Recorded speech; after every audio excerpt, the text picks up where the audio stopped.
Hello, you wonderful people. So for today's video, I'm going to talk about the official trailer that came out for The Flash. If you haven't seen it already, I'll include a link to it in the description down below.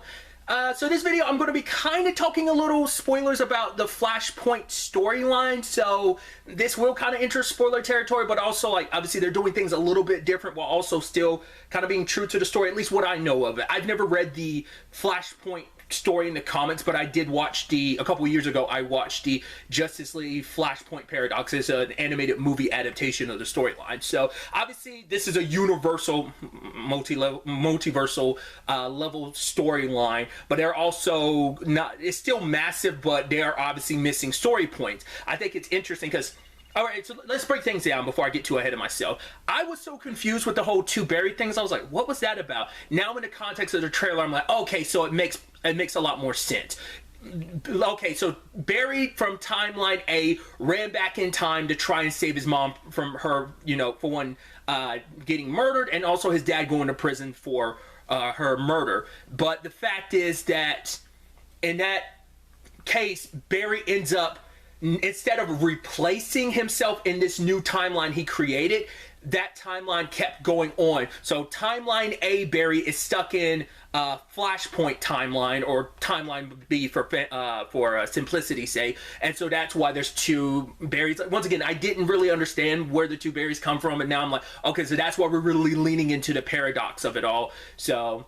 And I was curious how they were going to handle things, because Wonder Woman and Aquaman do exist in this universe, but I was curious like how they were going to handle it for the movie, because we already went into this like years ago. Andy Muschietti, the director of the movie, said that this was going to be a different Flashpoint. So in its essence, it's still the same thing, but they're changing up some things, because in the original story, the big cataclysmic thing that's happening on Earth is a war between Themyscira and Atlantis. And it seems like they're completely removing that storyline, and their way around that is that when Barry rewound time, when he changed things, he made it so that no metahumans exist, which I'm like, I wonder how does that work in Themyscira, considering, well,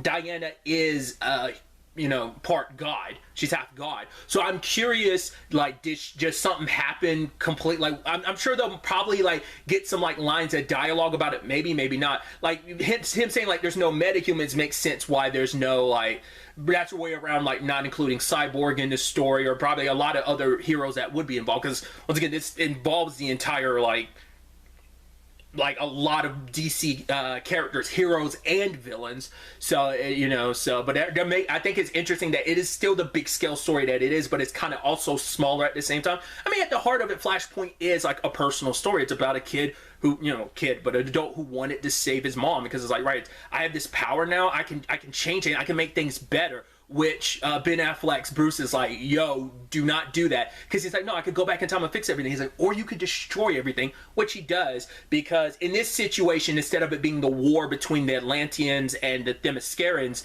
it's Zod. There was no, and the events of Man of Steel happened, and there was no Clark, there was no Superman to step in the way and stop it. And so Zod, it's here to kind of terraform this planet. So that's an interesting development. Plus, I am curious like how they're going to play the Kara angle of it all. Once again, I don't know if it's in the comic or not, but I know at least in the movie there was no, I don't think Kara was involved. Maybe she never made it to Earth in this storyline, which makes me think Clark of Timeline B dies, because we do see at one point in time like someone in red like carrying like a small, so I think that's Kara, like probably rescuing her cousin near the end of the movie, like probably trying to take him to get closer to the sun so he can start absorbing the sun's radiation, you know, kind of like bulk back up again. So I'm curious, like, her circumstances of coming to this Earth in this universe. Like, yes, I mean, maybe things played out a little differently and she came here to retrieve her cousin, but she was, well, it's probably a thing of he was captured for a long time, never raised by the cancer. Once again, I'm curious how they handle that storyline in this particular case. But I'm assuming maybe she crash landed on Earth, and because they already knew about Clark, they immediately jumped on her in the moment she got here, because obviously she gets here at a later point in time when Clark's already done his Superman thing, potentially. Once again, just curious how they do the whole timing of it all. But obviously the whole thing is we're getting Michael Keaton's Batman returning. It's like, you're, and he's like, yes, I'm Batman. I'm like, yeah! It's actually because I have not seen the Michael Keaton Batman movies in such a long time. Obviously, they're gonna like heavily like action it up because obviously like that was 89 and 90 compared to 2021, 2, and 3. Because the filming of the movie plus reshoots and stuff like that. Such an interesting thing too. Obviously, that's a big shift because in the original story, it's Bruce's dad, Thomas Wayne, became Batman. In this case, it's just a different Bruce Wayne. Like, I think it's like a timey-wimey multiverse collapsing thing of just kind of like, yeah, like things severely went different. Like, that, like it's not just like, oh, you're in a different timeline. Like, I think it's probably going to be a thing of other universes and things are blending together in a very paradox-like manner, hence the two Barrys. So I think that's it. Just like time is like literally collapsing on top of like, yeah, this world-destroying event with like Zod and the Kryptonians. So maybe that was already known, but seeing Zod pop up, I was like, oh, that's so interesting. I wasn't expecting it. Like I said, you need like a world-ending event like to kind of compensate for the missing, like, once again, Themyscira and Atlantean War. So that's kind of an interesting thing. We do see bits in the trailer where it does seem like, I think Timeline A, Barry did lose his powers. Like, I think that's traditionally what happens in that story. Plus, Barry never became a metahuman in this timeline either. Now, what I think is interesting is that later on we see Barry like there's two speedsters, and it's like timeline A, Barry's foot is meeting another person's foot, which I'm like, oh, so timeline B, Barry is going to become a speedster too, which is interesting. I think that's going to be an interesting shift. Obviously, it's like, yeah, Barry like bouncing off of Barry. It's just like, right, one who knows this original timeline, the one that's lived this life in Flashpoint, and the comparing and contrasting of their lives and stuff. And I'm sure, like, Timeline A, Barry is going to want to try and spend time with his mom and Flashpoint to get to know her, because obviously he was a little kid when she died. So, I don't know. Obviously it's a selfish act that came about because of, a kid that was robbed of so much of his childhood and his life, of his parents, so that's what that's what makes the Flashpoint storyline so beautiful in that regard. But circling back to the other Barry really quickly, the fact is that he was in a, like, I mean, at least from what we saw in the trailer, I'm like, that looks like a blackish suit. It's got like a thunderbolt like in yellow at the bottom, which I'm like, oh, that's so interesting. Because obviously, like, I'm not well versed in all speedsters in the comics, but immediately I'm running through the Rolodex of the few I know. I'm like, well, the one I do know that exists in like a black suit is Zoom, but I guess it's just going to be like this timeline B, Barry is going to have maybe like a color palette swap of just like a different colored suit than timeline A, Barry. Maybe that's all it's going to most likely be. Because like I said, I was like, oh, not less, because I know Reverse Flash has something to do with the storyline, and that ends up being part of the story, but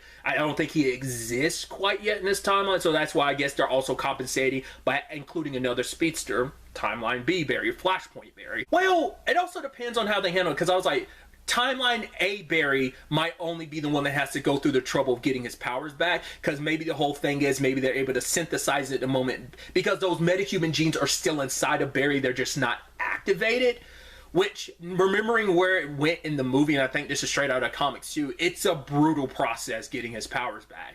So maybe it's a situation where Timeline B, Barry doesn't have to do it, but Timeline A, Barry can do it, and then he can like spark something inside of Timeline B, Barry. Maybe even he has like the metahuman genes in him type of situation. I don't know, it kind of gets your mind wondering about how that's all going to play out. I'm also really curious what other characters we're going to get in this movie, like obviously in this new, in Timeline B, in the Flashpoint timeline, like, because obviously the trailer just focuses on Michael Keaton's Batman and Supergirl, but beyond that, like, I'm curious, like, once again, they kind of erased everyone else by being like, yeah, there's no metahumans in this storyline, kind of implying, once again, this world has, even the established heroes that kind of exist don't exist. Once again, I'm really interested to find out how they handled the Wonder Woman of it all. I was already excited for the movie, controversies and complications aside, but this trailer got me even more pumped of like, yeah, this it seems so dope. And obviously, it starts getting your mind wondering like, okay, so obviously Flashpoint is going to get undone when at the end of this movie, but the question that's on everyone's mind is what's going to happen at the end of this movie going forward, considering is this straight up the reset on the DC movies, once again, because the DCEU titling was never like the official titling, but where does this end up? What does the reset look like, and what does that mean going forward for the DCU? Obviously that's the like $1 million question, so I'm very excited to, I mean, just in general, to see the movie, to see the story unfold in this version of the story with its modifications, and just see what the end result ends up being. But obviously, these are just my thoughts. I'd love to get to know yours in the comments down below. What do you expect from the movie? What do you want to see in the movie? Let me know. But really, that's all I want to talk about. Till the next time we meet, be happy, be safe, live life to the fullest, and enjoy it. Good day and goodbye.